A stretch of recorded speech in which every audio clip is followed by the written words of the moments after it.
नमस्कार बच्चों, आज हम हिंदी विषय पढ़ेंगे। हिंदी का पहला पाठ है पंख लगा उड़ जाएं। यह एक कविता है जिसकी कवित्री आशा सहदेव जी हैं। तो हम देखते हैं इस कविता के माध्यम से आशा सहदेव जी विद्यार्थियों में एक नया जोश, जब वे कक्षा में आते हैं तो एक नया जोश रहता है, एक नया विश्वास होता है और उनकी सोच समझ का दायरा जो है वो लगातार विकसित होता जाता है और वो अपने नज़रिए से दुनिया को देखना चाहते हैं। उसी नज़रिए का वर्णन अपनी कविता के माध्यम से आशा सहदेव जी ने किया है। तो आइए सबसे पहले पढ़ते हैं कविता और देखते हैं उसकी व्याख्या। जोश नया भरकर मन में, विश्वास नया जगाएं, जो न कर पाया हो कोई करके वो दिखलाएं। नए नजरिए से दुनिया को देखें और दिखाएं, कितना निर्मल आसमान है, पंख लगा उड़ जाएं। कवित्री जो आशा सहदेव जी हैं, बच्चों के माध्यम से बच्चों के मन की ही बात जो है वो बताने की कोशिश कर रही हैं कि जब विद्यार्थी कक्षा में आते हैं तो एक नया जोश उनके मन में रहता है और एक आत्मविश्वास से भरा हुआ मन रहता है और वे कुछ ऐसा करना चाहते हैं जो अन्य कोई ना कर पाया हो और वो दुनिया को एक नई चीज दिखलाना चाहते हैं। बच्चे जो हैं अपने नजरिए से ही दुनिया को देखना चाहते हैं और औरों को भी अपने ही नजरिए से उस दुनिया को दिखाना चाहते हैं। कवित्री इस कविता के माध्यम से कहती हैं कि बच्चों का मन जो है वह स्वच्छ आकाश की भांति होता है। वे चाहते हैं कि उस स्वच्छ आकाश, दोष रहित जो उनका मन है, वो स्वच्छ आकाश में पंख लगाकर उड़ जाएं, अर्थात अपने मन की चाह जो है वो पूरी कर लें। अब देखेंगे कविता की दूसरी पंक्तियां।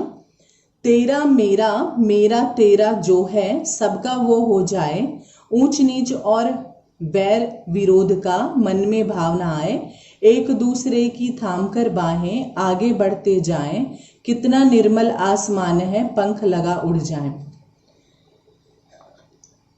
इस कविता में कवि फिर से जो विद्यार्थी हैं, जो बच्चे हैं, वे क्या करना चाहते हैं उनको बताते हुए कहती हैं कि तेरा मेरा, मेरा तेरा, ये जो आपसी विरोध का भाव है, अलगाव का भाव है, वो मिटाकर बच्चे ऐसा करना चाहते हैं जो सबका हो जाए। तेरा मेरा का भेदभाव ना रहे, ऊंच नीच का, वैर विरोध का, अगर किसी के मन में ऊंचे और नीचे का भाव है, आपसी दुश्मनी का भाव है, वो दूर हो जाए और किसी के भी मन में इस तरह की भावना ना आए, क्योंकि बच्चे वैसे भी बिल्कुल स्वच्छ मन के होते हैं।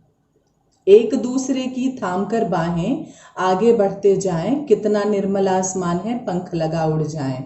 आगे कवित्री कहती हैं उनके भावों को वर्णित करते हुए कि एक दूसरे की, बच्चे जो है एक दूसरे की बिल्कुल निर्मल साफ सोच उनकी रहती है, तो एक दूसरे की बाहें थामकर आगे बढ़ना चाहते हैं। वो नहीं चाहते हैं कौन ऊंचा है कौन नीचा है, उनके दृष्टि में सब समान है और उनका स्वच्छ मन जो है वह पंख लगाकर उड़ जाना चाहता है। आगे देखते हैं। जो रोता हो उसे हंसाएं, जो गिर जाए उसे उठाएं, पीछे रह गया हो जो साथी, हाथ पकड़ आगे ले आए। ज्ञान आलोक फैले घर घर में, ऐसी अलख जगाएं, कितना निर्मल आसमान है, पंख लगा उड़ जाएं। इस पंक्ति में कवित्री आगे बच्चों की भावनाओं को, विद्यार्थियों की भावनाओं को वर्णित करते हुए कहती हैं कि विद्यार्थी चाहते हैं कि जो रोता हो उसे हंसाएं, जो दुखी है उसे हंसाना चाहते हैं, जो गिर जाए उसे उठाएं और गिरे हुए को उठाना चाहते हैं। एक ही कक्षा में विभिन्न प्रकार के विद्यार्थी कक्षा में होते हैं, कोई आगे बढ़ता है कोई पीछे, तो उनमें से जो निम्न विद्यार्थी हैं वो उनको उठाना चाहते हैं। पीछे रह गया हो जो साथी, और जो साथी उनके पीछे रह गए हैं उनके साथ कदम से कदम मिलाकर नहीं चल रहे हैं, उनका हाथ पकड़कर वे उनको आगे ले जाना चाहते हैं। बच्चे ज्ञान रूपी प्रकाश घर घर में फैलाना चाहते हैं और इस ज्ञान रूपी प्रकाश से सबको प्रेरित करना चाहते हैं। ऐसी अलख जगाएं। अलख का यहाँ पर अर्थ है जागरूकता फैलाना, किसी को प्रेरित करना, उसकी अलख जगाना चाहते हैं। कितना निर्मल आसमान है, पंख लगा उड़ जाएं।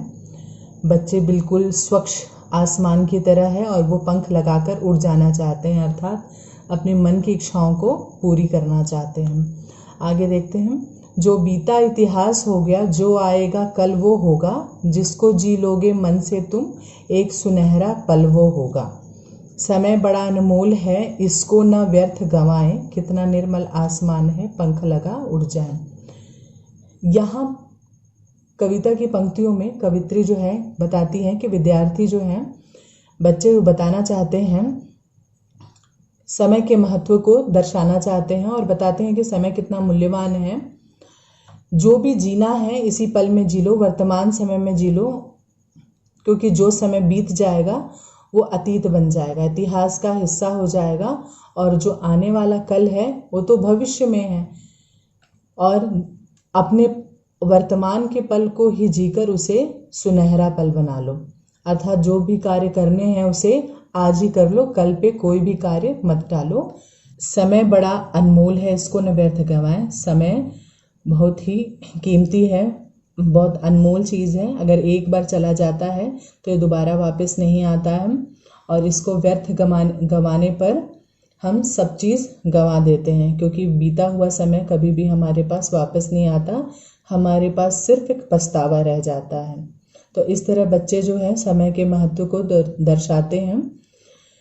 कितना निर्मल आसमान है, पंख लगा उड़ जाए। आगे कवित्री कहती हैं कि ये बच्चे बिल्कुल दोष रहित स्वच्छ मन वाले हैं और ये पंख लगाकर उड़ जाना चाहते हैं, अर्थात ये इस विस्तृत आकाश में अपने मन की इच्छाएं पूरी करना चाहते हैं।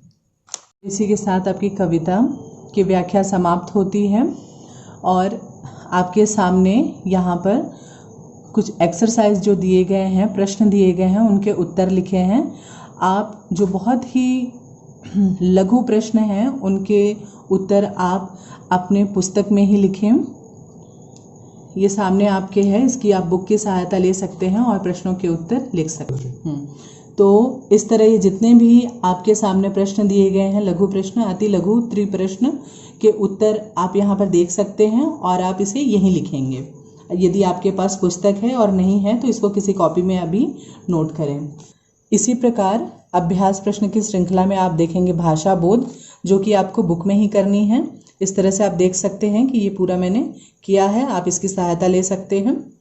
और इस प्रश्न के उत्तर जो दिखाई दे रहे हैं इसको आपको कॉपी में नोट करना है। मैं एक बार फिर बोल रही हूँ कि आपके जो प्रश्न अभ्यास प्रश्न 6 हैं उसके सारे उत्तर जो है आपको कॉपी में लिखने हैं। इसके अलावा एक और प्रश्न दिया गया है, सोचो और बताओ में एकता किस प्रकार हमारी प्रगति में सहायक है, ये भी आपको कॉपी में करना है। फिर इसी प्रकार भाषा बोध से संबंधित अन्य अभ्यास प्रश्न जो है आप यहाँ देख सकते हैं। इस तरह से आप जो है अपनी बुक में कंप्लीट करेंगे।